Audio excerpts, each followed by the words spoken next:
तो गाइस, जिसका इंतजार था आप लोगों को, वो घड़ी आ चुकी है। आपका रिजल्ट वो ऑलरेडी डिक्लेयर हो चुका है और मैंने एक शॉर्ट वीडियो बना के भी डाल दी थी ताकि आप लोगों के पास न्यूज़ पहुंच जाए। ठीक है। तो 12 तारीख है, आज 12 अगस्त है और आज आपका रिजल्ट है जो आ चुका है बीएससी, जो आपका पैरामेडिकल है, अब जिसको अलाइड एंड हेल्थ केयर बोला जाता है। ठीक है। And bachelor of public health and animation, जो कि आपका सितंबर सेशन के लिए ऑफिशियल वेबसाइट मैंने खोली हुई है पीजीआई की। और इस पर आपको स्कोर कार्ड अपना चेक कर सकते हो जाकर। जब आप यहाँ पे क्लिक करोगे तो आपके पास एक लिंक ओपन होगा। उस लिंक से आप अपना स्कोर कार्ड है वो अपना चेक कर सकते हो, क्योंकि मैंने तो एग्जाम दिया नहीं तो मैं तो कर नहीं सकता, क्योंकि इसमें आपको अपनी लॉगिन आईडी और पासवर्ड भर के आपको ये चेक करना है। सिर्फ पीजीआई की वेबसाइट पे ही होगा ये। ठीक है। तो पीजीआई की वेबसाइट पर आप जाना, और ये काम आप फोन पे भी कर सकते हो। ठीक है। फोन पे कर सकते हो। एप्लीकेंट लॉगिन में जब आप अपनी यूजर आईडी एंड पासवर्ड डाल लोगे तो आपको फिर अपना चलो मैं इसको बंद कर देता हूँ। अब बात करते हैं सर काउंसलिंग की। तो ये काउंसलिंग का नोटिस है जो मैंने ऑलरेडी डाउनलोड कर लिया है, ये वाला। ठीक है, ये वाला click here for counselling notice लिखा हो ना, तो ये मैंने ऑलरेडी डाउनलोड करके रखा है। आप चाहो तो वेबसाइट पर जाकर डाउनलोड कर सकते हो। ठीक है। या मैंने इसको टेलीग्राम पर डाल दिया है तो टेलीग्राम से आप इसको देख सकते हो। तो चलिए थोड़ा अब इसके बारे में थोड़ा डेट्स वगैरह है जो मैं थोड़ा डिस्कस कर लेता हूँ आपके साथ। तो देखो, the counselling counselling for BSc, देखो यहाँ पे लिखा हुआ है counselling for BSc allied and health care and bachelor of public health. अब पहले बीएससी पैरामेडिकल बोला जाता है, अब इसको BSc allied and health care बोला जाता है। ठीक है। तो बैचलर ऑफ पब्लिक हेल्थ जिसको बीपीएच भी बोला जाता है, और एंड एनिमेशन। ठीक है। तो इसकी ये फर्स्ट फिजिकल काउंसलिंग है। ठीक है। पहली फिजिकल काउंसलिंग है इसकी, जो आपकी 9 ऑडिटोरियम में होने वाली है। ठीक है। जब मैंने एग्जाम दिया था मेरे टाइम में तो भार्गव ऑडिटोरियम में हुई थी। तो अभी नर्सिंग वाला ही है। ठीक है। नर्सिंग कॉलेज है जो वहाँ का ऑडिटोरियम है, ये 9 auditorium, national institute of nursing education. ठीक है। तो इसमें कैसे पहुंचना है सर, ऑडिटोरियम कहाँ है? एक्चुअली मैंने एक मैप की वीडियो है, पीजीआई मैप की वीडियो है, वो मैंने ऑलरेडी बना रखी है। तो आप चाहो तो उस वीडियो को देख सकते हो। ये सिंपल, आप जब आप एंटर करोगे पीजीआई में, पीजीआई के 2-3 गेट हैं। ठीक है। किसी भी गेट से आप एंटर कर लेना, आपको 9 ऑडिटोरियम आप पहुंच जाओगे बिल्कुल। किसी भी गेट से आप जाओगे। ठीक है। 2 नंबर से जाओगे, 3 नंबर से जाओगे, 1 नंबर गेट से जाओगे, आप पहुंच जाओगे। किसी भी गार्ड से पूछ लेना, वो आपको बता देंगे। ठीक है। सिक्योरिटी गार्ड होते हैं। तो डेट सर, देखो, BSc allied health care BPH and medical animation की जो डॉक्यूमेंट वेरिफिकेशन की जो डेट है वो आपकी है 24/8/2026 को 10 बजे। ठीक है। 10 बजे आपकी ये डीवी की डेट है। और आपकी फिर अगले दिन फर्स्ट काउंसलिंग होगी आपकी, BSc allied BPH and medical animation. First counselling आपकी होगी 25/8/2026 को। ठीक है। तो आपकी काउंसलिंग की ये डेट है और आपकी डॉक्यूमेंट वेरिफिकेशन की ये डेट। ठीक है। तो अलग अलग 2 दिन आपका चलेगा, तो आप उस हिसाब से अपना अरेंजमेंट करके आना जहाँ कहीं भी आपको रुकना है। ठीक है। तो उस हिसाब से, और आजकल भाई बारिश का मौसम जरूर चला हुआ है, तो मैं तो कहूँगा ये एक दिन पहले पहुंच जाओ। ठीक है। भगवान ना करे आपका ऐसा हो कि बारिश की वजह से आप लेट हो जाओ, या क्योंकि फिर आपकी सीट है वो अगले कैंडिडेट को दे दी जाएगी। ठीक है। ये अपने रूल्स में लिखते हैं पीजीआई वाले। ठीक है। ये आगे बताऊंगा मैं। ठीक है। थोड़ी सी कट ऑफ की बात कर लेते हैं। ये मिनिमम परसेंटाइल है जो कि मेंशन्ड है। और जो जर्नल कैटेगरी की है, देखो जर्नल कैटेगरी की है जो मिनिमम परसेंटाइल है वो आपकी 99 एंड अबव, जो कि आपकी पैरामेडिकल की है। ठीक है। 97 एंड अबव। ठीक है। 97.8273, यानी कि जर्नल की कट ऑफ गई है आपकी 97, और ओबीसी की गई है आपकी 96.2607। ठीक है। तो ये 96.2607, इससे ऊपर जिसके भी मार्क्स है वही वाले कैंडिडेट है वो आपके एलिजिबल है, आपके क्वालिफाइड है, जो कि काउंसलिंग के लिए जिन्होंने क्वालिफाई किया है। एससी की है 89, एसटी की है 74, पीडब्ल्यूडी की है आपकी 50। ठीक है। फॉरेन की और स्पॉन्सर्ड की कोई भी कैंडिडेट ने अप्लाई नहीं किया, मतलब कि कोई क्वालिफाई नहीं कर पाए। ठीक है। तो अब बात करें बीपीएच की सर। बीपीएच एंड एनिमेशन जो बैचलर ऑफ पब्लिक हेल्थ और जो एनिमेशन है उसकी परसेंटाइल थोड़ी सी कम गई है एज कम्पेरेटिवली बीएससी पैरामेडिकल, क्योंकि बीपीएच और बीएससी एनिमेशन में इसमें आई थिंक आर्ट्स वाले स्टूडेंट भी अप्लाई कर सकते हैं। ठीक है। तो 85.7430 ये गई है आपकी गाइस जर्नल की। ठीक है। बीपीएच और एनिमेशन की। और 68.2731 एंड अबव ये गई है सर आपकी, आपकी ओबीसी की। ठीक है। ओबीसी की यार काफी कम गई यार अब की बार। ठीक है। बीपीएच की देखो 85 और 68, और इसमें देखो, इसमें सिर्फ एक का डिफरेंस है, और इसमें देखो कितना डिफरेंस है। तो काफी डिफरेंस है यार, ओबीसी की कम गई है बीपीएच की। ऐसे ही देखो एससी की बीपीएच की ज्यादा गई है एज कम्पेयर टू आपकी इसकी बीएससी एलाइड हेल्थ की, ठीक है। 74.6988 गई, ठीक है। एसटी 50 एंड आपकी पीडब्ल्यूडी 50। तो ये तो थी आपकी परसेंटाइल। अब बात करते हैं सर, थोड़ी सी डिस्कस कर लेते हैं डेट्स वगैरह। देखो, the seats will be filled strictly on the basis of merit, ठीक है। मेरिट के बेस पे ही आपकी सीट फिल करी जाएगी। All the qualified candidate are requested to present in person, ठीक है। आपको वहां पर पहुंचना है इन पर्सन, यानी कि आपको खुद जाना पड़ेगा। ऐसा नहीं कि आपके फादर साहब जाकर उसकी काउंसलिंग करवाए, ऐसा नहीं होना, आपको जाना पड़ेगा, फिजिकली आप प्रेजेंट होने चाहिए, ठीक है। The qualified candidate with above mention percentile are required to report for DV, ठीक है। ठीक है, डीवी के लिए आपको वहां पर रिपोर्ट करना है, डेट एंड टाइम जो आपका दिया हुआ है, ठीक है। आपको लेके क्या क्या जाना है, आपको ये भी बता दूं, आपको लेके जाना है, आपको देखो, kindly bring your original documents as well as one self attested copy of photocopy of document for the same. देखो, यहाँ पर इस पॉइंट को समझो, इस पॉइंट को स्टूडेंट है वो जो आपका, बहुत सारे स्टूडेंट मिस कर देते हैं। एक तो आपको जितने भी आपके ओरिजिनल डॉक्यूमेंट है ना, 10th का हो गया, जो जो आपने अपलोड किए थे, ठीक है, जो जो आपने फॉर्म फिल करने के टाइम पे अपलोड किए थे, वो सारे ओरिजिनल डॉक्यूमेंट आपको लेने हैं, और एक उन ओरिजिनल डॉक्यूमेंट की फोटोकॉपी का सेट, ठीक है, और उनको साइन कर लेना खुद के, ठीक है, सेल्फ अटेस्टेड कर लेना, ठीक है। सेल्फ अटेस्टेड लिखा हुआ इन्होंने, one set of self attested photocopy. ये तो बोल दिया इन्होंने। अब मेरी बात सुनो, मैं यूजुअली क्या करता हूँ भाई, मैं यूजुअली एक एक्स्ट्रा सेट लेके चलता हूँ, ठीक है। ठीक है, खुदा ना खास्ता कुछ ऐसा हो, गुम हो गया, भीग गया, कुछ भी हो गया यार, फोटोकॉपी है, ठीक है। क्योंकि मोस्टली जो आपकी ओरिजिनल डॉक्यूमेंट है उनको तो हम लेमिनेशन करवा के रखते हैं, फोटोकॉपी है, कुछ भी होगा। लेकिन टाइम पे, अब मान लो बारिश आ रही है, टाइम पे आपको इधर उधर फोटोकॉपी की शॉप कहाँ ढूंढोगे पीजीआई में, अब जब जो लोग नए हैं, ठीक है। वैसे मैं बता दूं, एक पीजीआई में फोटोकॉपी की एक शॉप है, पता नहीं भाई अभी है या नहीं है, मेरे टाइम पे तो थी। जो ये बिल्डिंग है रिक्रूटमेंट वाली, ठीक है, जिसको बोलते हैं कैरम ब्लॉक, ठीक है, कैरम ब्लॉक है, ठीक है। कैरम ब्लॉक के पीछे एक कैंटीन है, कैंटीन नहीं है सॉरी, एक दुकान है, एक छोटी सी दुकान है, वहां पर फोटोकॉपी होती है। अब भाई पता नहीं अब दुकान दुकान बंद हो गई है या नहीं हो गया, फिर भी अगर आपको कुछ काम चाहिए, या सबसे बड़ी बात, वहां जाने की आपको जरूरत नहीं है। अगर आपको कोई भी फोटोकॉपी वगैरह इन केस इमरजेंसी के टाइम में आपको करवानी पड़ेगी, तो आप करना, 9 है ना, जो 9, जो national institute of nursing education, जो 9 ऑडिटोरियम है, उसके बगल में ये गोल मार्केट है, ठीक है। किसी से भी पूछ लेना कि भैया गोल मार्केट जाना है, ठीक है। गोल मार्केट है, अंदर पीजीआई के कैंपस की बात कर रहा हूँ।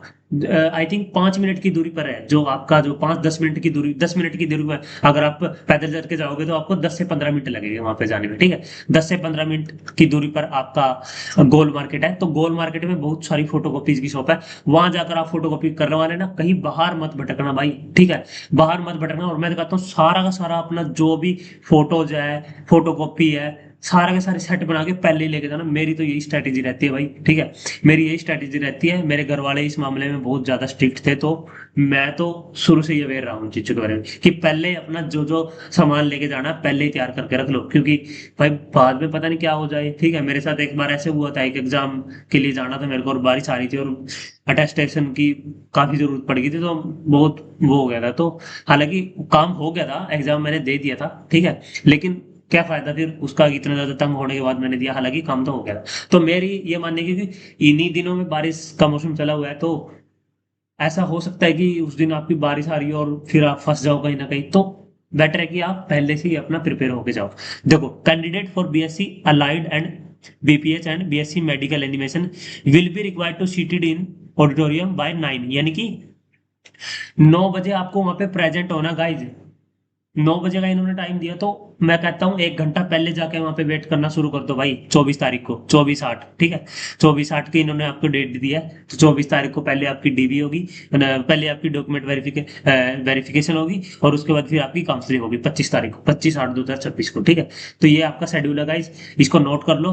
बच्चे काफी काफी बच्चे मिस कर देते हैं इन सारे पॉइंट्स को, वो जस्ट अपना रिजल्ट देख लेते हैं और बस डॉक्यूमेंट उठा के चल पड़ते हैं। ऐसा नहीं है भाई, पहले पढ़ दो। और भी बहुत सारी चीजें मेंशन की इन्होंने, देखो, selected candidate will be required to pay the fees, ठीक है, आपको फीस ऑन स्पॉट फी पे करनी है, ठीक है, for which his or her section will be treated as cancel. अगर आप फीस नहीं देते हो टाइम पे, तो आपका जो आपका कैंडिडेचर है वो आपका कैंसिल कर दिया जाएगा, और आपकी सीट है जो अगले कैंडिडेट को दे दी जाएगी। ये मेरे टाइम में एक स्टूडेंट के साथ बहुत बुरा हुआ था भाई, वो थोड़ा लेट हो गया था, क्योंकि सुबह सुबह भाई पीजीआई जो चंडीगढ़ है, पीजीआई चंडीगढ़ है, जब आप आओगे, मतलब आप हरियाणा की साइड से आ रहे हो, तो जीरकपुर में वहां पर काफी जाम लगा हुआ था। मैं भी काफी जाम में, मतलब अगर मैं 1 मिनट भी लेट हो जाता ना, मेरी सीट गई थी भाई, मेरी सीट गई थी। मैंने सारे अपने डॉक्यूमेंट भी है वो सारे स्टेज पे जाके खोले थे। मैं जैसे एंटर किया ऑडिटोरियम में, और भाई एकदम से 5 मिनट के अंदर अंदर मेरे को मेरा नाम भूल चुका था, ठीक है। 5 मिनट के अंदर अंदर मेरा नाम भूल चुका था, चेतन प्रकाश। भाग के मैं गया, सारे के सारे डॉक्यूमेंट गए और मुंह से ही निकल गया मेरा तो बीएससी एमएलटी, और मेरे को बीएससी एमएलटी अलॉट होगी। तो ये सारे पॉइंट्स है, ठीक है। मैं उस टाइम अगर, मतलब भगवान का भाई आशीर्वाद होता है आपके ऊपर, ठीक है, तो उस टाइम था तो मेरे को मिल गया। ये आपकी थोड़ी फीस वगैरह दिया हुआ था, वैसे तो ये प्रोस्पेक्टस में लिखा हुआ है सब कुछ, फिर भी बता देता हूँ। आपकी जो रजिस्ट्रेशन फीस है वो 200 रुपीज है। ट्यूशन फीस आपकी 250 पर एनम, यानी कि 1 साल की फीस आपकी है 250। कितना कम फीस है, देख रहे हो। लेबोरेटरी फीस आपकी 120 पर एनम है, ठीक है। एमालगेमेटिव फंड है ये आपका 120 है। सिक्योरिटी आपकी ₹300 है, जो कि आपकी कोर्स कंप्लीशन पर वापस दी जाएगी, refundable only after course completion. और लाइब्रेरी की फीस आपकी ₹40 है, ठीक है। एग्जामिनेशन फीस यहाँ पर सेमेस्टर दी हुई है, सेमेस्टर एग्जामिनेशन फीस आपकी 1000 फॉर ईच सेमेस्टर। तो ये तो चलो फीस वगैरह तो आप देख लोगे, लेकिन मेन मुद्दा है कि आप टाइम पे पहुंच जाना, ठीक है। आई होप आप सभी का रिजल्ट अच्छा आया होगा। अगर किसी का भी रिजल्ट अच्छा नहीं भी आया है, खुदा ना खास्ता, मतलब कोई नहीं यार, होता है, ठीक है। लाइफ में फेलियर्स मिलते हैं। मैं आज यहाँ एम्स तक पहुंचा हूँ, ऐसे नहीं पहुंचा हूँ, बड़ा गिर पड़कर, बड़ी मेहनत करके, बड़ी, मतलब इसको बोलते हैं ना, जिसको बोलते हैं एक तरह से बड़ी रगड़ाई करके हम यहाँ तक पहुंचे। और अभी भी हम क्या कर रहे हैं, मेहनत कर रहे हैं, अभी भी हमें बहुत आगे जाना गाइस, ठीक है। कभी भी अपने आप को, कहीं भी अगर आप पहुंच जाओ ना लाइफ पे, कहीं भी आप पहुंच जाओ ना, जल्दी से बस अपने आप को सरेंडर मत कर देना अपने कंफर्ट जोन में, ठीक है। जिसका नहीं हुआ है अभी भी, अगर कोई भी हरियाणा कैंडिडेट, मतलब हरियाणा का कोई भी कैंडिडेट है और देख रहा है, और उसका किसी भी कारणों से, कोई भी कारण रहा हो, देखो जो भी कारण रहा आपको बता, आपके दिल को बताए, ठीक है। ईमानदार हो सभी, ठीक है। अपनी जो कमी है उसको एक्सेप्ट करो, ठीक है। उसकी जो कमी है एक्सेप्ट करो उसको। मेरे आज तक पीजीआई में नहीं हुआ, ठीक है, कहीं ना कहीं कमी रही है, ठीक है। 2-3 बार एग्जाम दे चुका हूँ, नहीं हुआ मेरा जॉब में, ठीक है। कहीं ना कहीं मेरी ही कमी है, मैं किसी की कमी नहीं बोलूंगा। क्या करें भाई, नहीं है अभी, मेहनत कर रहे हैं, आगे हो जाएगा फिर, ठीक है। लेकिन वही है, अपनी कमी को एक्सेप्ट करो, अपनी गलतियों को एक्सेप्ट करो और लग जाओ। क्योंकि अभी देखो पीजीआई रोहतक है, ठीक है, पीजीआई रोहतक का एग्जाम आपका पेंडिंग है। जो हरियाणा वाले कैंडिडेट है उनके लिए स्पेसिफिकली बता रहा हूँ, पीजीआई रोहतक है, ठीक है। पीजीआई रोहतक का आई थिंक आपका, इनका तो इकट्ठा ही होता है, बीएससी एमएलटी और आपका जो बीएससी पैरामेडिकल और नर्सिंग का इसका एग्जाम है जो आपका इकट्ठा ही होता है। तो उसका भी एग्जाम पेंडिंग है, तो उस एग्जाम की तैयारी में लग जाओ। भूल जाओ जो कुछ होगा, ठीक है। किसी भी 1-2 नंबर से अगर आपकी सीट पीजीआई में रह गई है तो उसको भूल जाओ। अभी दिमाग के ऊपर वो सारी चीजें दिमाग से निकाल दो कि सर मेरा हो पाएगा, नहीं हो पाएगा, सर बस 1-2 नंबर है, सर मुझे चांस बता दो। ऐसे ऐसे कमेंट मेरे पास अभी से आने शुरू हो गए हैं कि सर प्लीज बता दो, इतने नंबर है मेरे, इस पर हो पाएगा। मेरे भाई आपके सामने है, आपके सामने ये कट ऑफ है, ठीक है। आपके सामने ये कट ऑफ है। अगर इसमें फिट बैठ रहा है तो आप उम्मीद लगाओ, अगर फिट नहीं बैठ रहा है तो भाई उम्मीद छोड़ दो। कोई नहीं छोड़ेगा भाई सीट, पीजीआई की सेकंड काउंसलिंग आती है, लेकिन जब कोई सीट छोड़ेगा तभी वो सेकंड राउंड की काउंसलिंग आएगी। मैं पहले बता रहा हूँ आपको, पीजीआई की सीट इंपॉर्टेंट है। कोई भी कैंडिडेट छोड़ के राजी नहीं है, तो इस वहम में मत रहना कि सर सेकंड काउंसलिंग में मिल जाएगा, नहीं मिल जाएगा। अगर आप ऑलरेडी हरियाणा के कैंडिडेट हो, आपने पीजीआई रोहतक का एग्जाम भरा हुआ है, देखो भाई डिग्री, एक चीज मैंने देख ली, डिग्री आप कहीं से भी करो, ठीक है। मैं आज इतनी रिप्यूटेड इंस्टीट्यूट में जॉब कर रहा हूँ, ठीक है, एम्स बठिंडा में, ठीक है। एम्स बठिंडा में इस वक्त हूँ मैं। इससे पहले मैं एम्स रायबरेली में भी काम कर चुका हूँ, ठीक है। और पीजीआई में भी काम कर चुका हूँ, मैं पीजीआई में एज ए लैब टेक्नीशियन में काम कर चुका हूँ, ठीक है। एम्स रायबरेली में भी काम कर चुका हूँ, पीजीआई चंडीगढ़ में भी काम कर चुका हूँ, ठीक है, as a lab technician Chandigarh में भी, ठीक है, माइक्रो में और बायोकेमिस्ट्री में। तो मैंने एक चीज नोट करी है भाई, जो बच्चे पढ़ने वाले हैं ना वो कहीं से भी सीट निकाल लेंगे, ठीक है। ये तो आपकी पीजीआई में एंट्री है।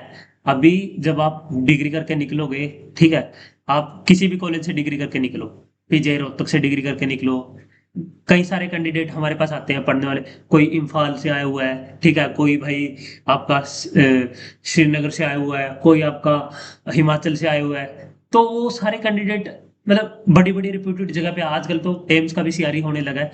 तो मेरा कहने का मतलब ये है कि ये कतई मायने नहीं करता कि आपका पीजीआई में, अगर आप पीजीआई चंडीगढ़ से अगर आप पढ़ोगे तो ही आप सक्सेसफुल हो पाओगे लाइफ में। ऐसा बिल्कुल भी नहीं है भाई, ठीक है।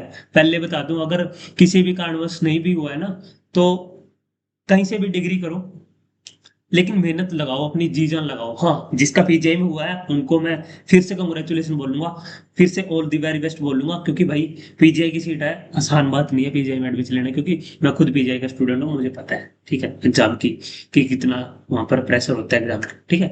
तो एक बार फिर से उनको, जिनका नहीं हुआ भाई, मायूस होने की जरूरत नहीं है, अपने अगले एग्जाम पे फोकस करो, ठीक है। जल्दी एक और वीडियो आएगी, ठीक है। तो बाकी आप लोग समझदार हो ही, अगर आप हरियाणा से हो तो आप अपनी प्रिपरेशन अगर शुरू कर सकते हो, ठीक है।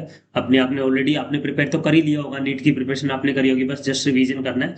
तो काफी आसान पेपर आता है, 180 नंबर का पेपर आता है वो, तो उस एग्जाम को आप टारगेट कर सकते हो। मैंने खुद पीजीआई रोहतक से, मैं गया था बी फार्मा में, फिर मेरा पीजीआई चंडीगढ़ में हो गया था, तो फिर मैंने छोड़ दिया, ठीक है। भाई बेस्ट पे जाना है, ठीक है।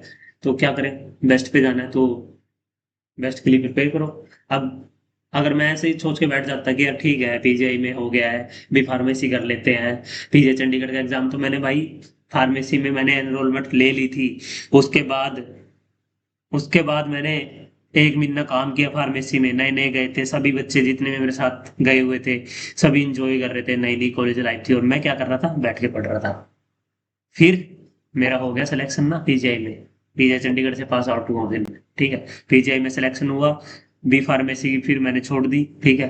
तो यही है भाई, यही सारी स्टोरीज है जो अपनी शेयर करता रहता हूँ आपके साथ, ठीक है। आगे भी बहुत सारी कहानियां आपके लिए लेके आऊंगा इंस्पिरेशनल, ठीक है। तो मिलता हूँ एक न्यू वीडियो में, तब तक के लिए नमस्कार जी। ये जो मैंने वीडियो बनाई आई होप आपको अच्छी लगी होगी, ठीक है। तो चलिए, ऑल द वेरी बेस्ट।